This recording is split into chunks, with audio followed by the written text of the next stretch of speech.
What's going on, guys? We're back with another episode here of Nolan's Pod. First, let's get into the NFL. The 49ers have kind of fallen and come back down to life. It's been questions over the last 2 weeks whether Brock Purdy is back to being Mr. Irrelevant or whether he is an elite quarterback on Patrick Mahomes' level. The 49ers have lost the last 2 weeks to the Vikings and this week to the Cincinnati Bengals. They have fallen to 5-3. Keep in mind, Deebo Samuel has been hurt the last 2 weeks. Offensive tackle Trent Williams has been hurt the last 2 weeks. When you don't have your number one wide receiver or your best offensive tackle, you are probably going to struggle 9 times out of 10. And that's what Brock Purdy and the 49ers have done up until the last 2 weeks when those two guys have gotten hurt. This week, Brock Purdy threw for 365 yards, 1 touchdown, 2 interceptions.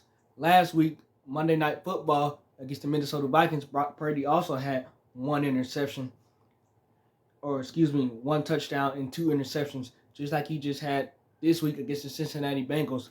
So he's now throwing, out of the last 2 weeks, he hadn't threw an interception. In his short NFL career, he hadn't threw an interception. He's thrown 4 interceptions in the last 2 weeks. So you say, is it some concern? Yes, it is some concern because they've lost the last 2 games. But you shouldn't be worried because, like I just said, Deebo Samuel and Trent Williams have been hurt. And when you lose your offensive tackle and your best number one wide receiver, any team will struggle. So that's what's going on with them. Hopefully those guys come back because they need those guys. The NFC is a tight race right now. They need those guys. Like I said, they really do need those guys. And Kyle Shanahan's offense without those two guys has kind of come predictable. If you know Kyle Shanahan, you can't really predict Kyle Shanahan's offense. But with those two guys being out the last 2 weeks, it's kind of come predictable. Teams know what Kyle Shanahan and his offense, they know what they're going to do. They know what plays they're going to run.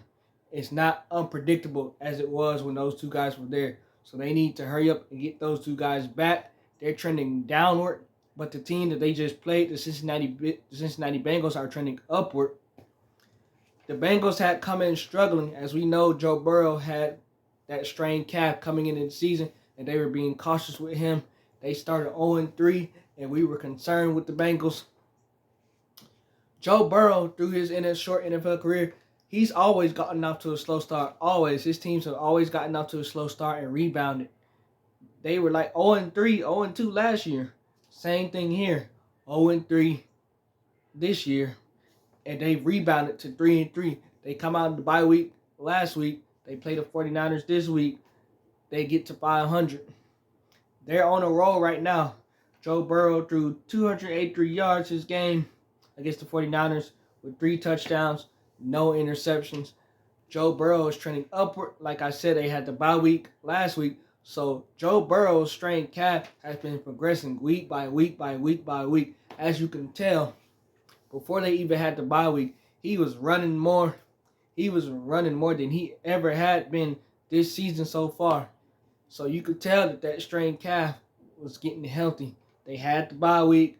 This week against the 49ers, he was running all over the place, getting out of the pocket, running all over the place. He wasn't even sliding, going down. Joe Burrow's hamstring and calf is so healthy that he was running and not even trying to slide down. I'm like, Joe Burrow, go down, go down, go down.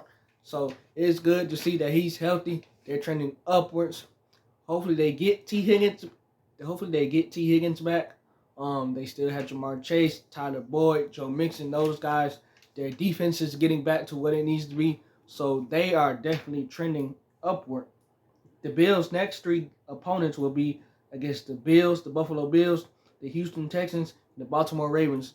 Those 2 out of 3 games are really hard, but the Bills are not the same team, in my opinion, that they used to be, so the Bengals could definitely beat them. I almost expect that they will beat the Texans, as the Texans are in rebuild mode, but the Texans have also surprised a lot of people this year. Baltimore is 6-2. They'll be playing Baltimore with the Bengals. That's going to be a really hard game. Baltimore is trending upward. with Todd Monken's offense, and we know Baltimore always has a great defense. They're 6-2 coming off a win last week.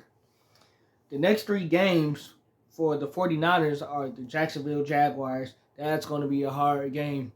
The Jaguars won 2 in a row overseas in London. And then they're playing the Bucs. The Bucs have been struggling. I expect the 49ers to take care of business there. And then they're playing their division opponent, the Seattle Seahawks, who have been phenomenal this year. They just came off a comeback win last week against the Cleveland Browns. So those 2 out of 3 games for the 49ers are hard against the Jaguars and the Seahawks.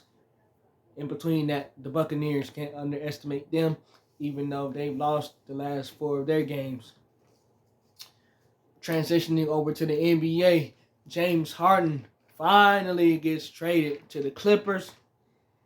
The Clippers get James Harden and PJ Tucker. The Philadelphia 76ers get Marcus Morris Sr., Nicholas Batum, Robert Covington, Kenyon Martin Jr., and some draft picks. If you ask me who won that trade, I would tell you the 76ers won this trade. They have good veteran role players with Marcus Morris Sr., Nicholas Batum, Robert Covington, and a young Kenyon Martin Jr. Philadelphia wins that trade. They're going to add to what they already have. Those are veteran bench players, role players. I like what they did there. The Clippers, of course, get James Harden, PJ Tucker. Getting PJ Tucker is good for them. They need somebody with a lot of heart, fight, and toughness, and that's PJ Tucker, even though he's older.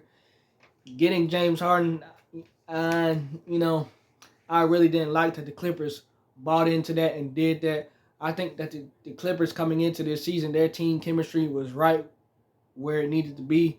And if we know James Harden in his career, he screws up team chemistry all the time.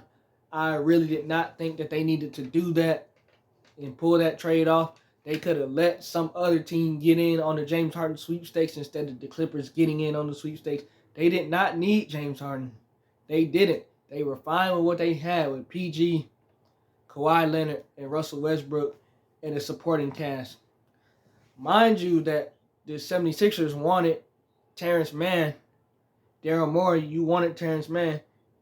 and somehow you still didn't end up getting him. You didn't end up getting him. You got a bunch of veteran role players in return. How did you let them sucker you in to not getting Terrence Mann after that's all they had been talking about? They had been talking about getting picks and Terrence Mann, and that's it. Y'all let Daryl Morey, you let them sucker you into getting role players, veteran role players, and no Terrence Mann. Yeah. But anyway, I still think that they won the trade. I just don't like that what the Clippers did by getting James Harden, because we know what we're going to get with James Harden at this point in his career. We know what he does. He always forces his way out next year. So don't be surprised if he forces his way out with the Clippers next year and he's not happy next year. We know the antics that he puts on the table and the stuff that he does out of character to get what he wants. That's what he did with Philadelphia. That's how he got his way. People say he always gets his way. Yeah, he always gets his way because he's so disruptive. He's disruptive. He's good at getting what he wants. But I'm going to tell you, the Clippers, every year we say, oh, they're going to go to the championship. They're going to win the finals. It never happens because one of those guys gets hurt, even if that's with Lob City or that's with the current Clippers team with Paul George and Kawhi Leonard. So I don't expect much out of this at all. The Clippers will be a playoff team, of course, and maybe a play-in team. I did not like what they did with this trade. They should have kept things the way they were. But at the end of the day, I'm not a Clippers fan. I'm not a 76ers fan. So it is what it is. With that being said, that's all I have for you guys today. Remember to please like, comment, subscribe, and give me feedback, and I will catch you guys later.